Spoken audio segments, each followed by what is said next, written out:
Tayo'y magsitayo. Panatang mga chimken, iniibig ko aking chimken.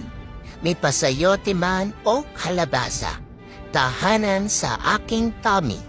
Kinuhop ko pa ko at tinutulungan, maging malakas, masipag at makulit. Dahil mahal ko ang aking chimken, inaaway ko ang aking mga magulang kapag matagal akong bigyan ng chimken. Tutuparin ko ang tungkulin ng isang mamamayang Shih Tzu matakaw. Maglilikot ako, tatahol at tutubol sa inyong buong kama. Iaalay ko ang mami ko at daddy ko, pati na din ang lolo ko at lola ko para sa aking mahal na chimken. Tayo'y umupo